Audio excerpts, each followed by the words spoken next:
Nous recevons beaucoup de questions sur les proportions de mélange et la composition donc du stabilisé, du mortier et du béton. Dans Salut Roger, c'est pourquoi nous allons passer au crible ces produits et présenter les ingrédients. Tant le stabilisé que le mortier et le béton sont composés d'une combinaison d'eau, de ciment et de sable. Au béton, on rajoutera des cailloux. Quant aux proportions, elles peuvent différer. Pour le béton, vous prenez généralement une part de ciment, une demi-part d'eau, 2 parts de sable et 3 parts de gravier. Pour le stabiliser, vous prenez une proportion d'environ 7 parts de sable sur 1 part de ciment. Ici, vous ajoutez de l'eau en fonction de l'humidité du sable. Pour le mortier, vous prenez 3 parts de sable de maçonnerie sur 1 part de ciment et au maximum 1 seule part d'eau. Lorsqu'il s'agit de grandes quantités, faites livrer le stabilisé, le mortier ou le béton sur le chantier. Mais pour les petites quantités, vous pouvez vraiment les réaliser par vous-même. Vous utilisez pour cela une bétonnière. Beaucoup des éléments, comme le sable ou les graviers, vous pouvez les faire livrer en vrac afin de pouvoir simplement les verser dans la bétonnière. Pour le ciment, là c'est différent, vous l'achetez généralement en sac. Faire du béton, c'est très salissant. Maintenant, nous avons de nouveaux sacs qui nous permettent de jeter entièrement le sac dedans et ça nous évite d'avoir de la poussière et des déchets. Mais ne faites pas ceci avec n'importe quel sac. Les sacs utilisés ici que nous jetons dans la bétonnière sont adaptés et vont disparaître. Les cailloux dans la bétonnière vont hacher le sac jusqu'à ce qu'ils disparaissent et les restes du sac n'auront absolument aucune influence sur la solidité de votre béton.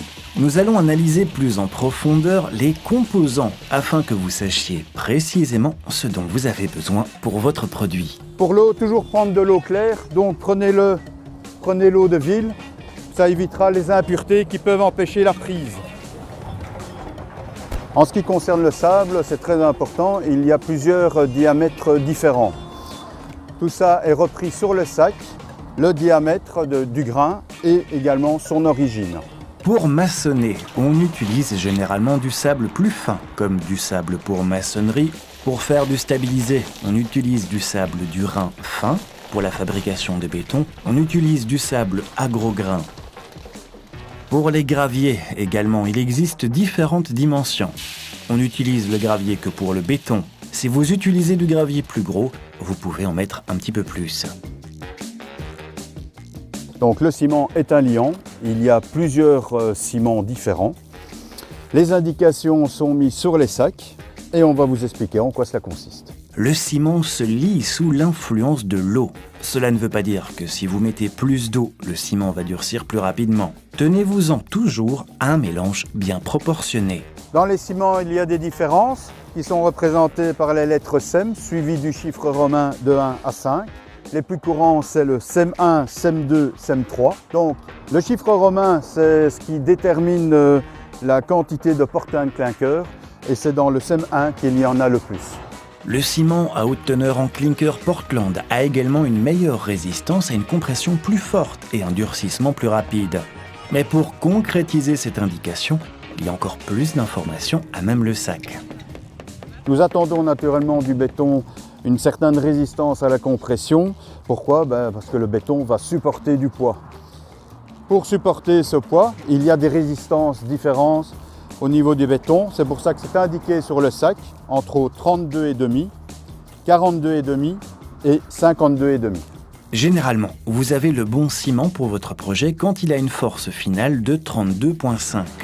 Vous utiliserez une plus grande force de pression, par exemple de 42,5 pour couler une poutre en béton. 52,5 est en fait uniquement utilisé pour de grands travaux de construction où il y a une grande pression sur la construction. Derrière les chiffres, il y a toujours une lettre. Cette lettre, elle indique la rapidité du durcissement du ciment. Le N représente normal et le R représente rapide. Dans le cas que vous les décoffrez plus rapidement, vous employez le R. Le béton à durcissement rapide, vous pouvez l'utiliser lorsqu'il fait plus froid pendant les mois d'hiver.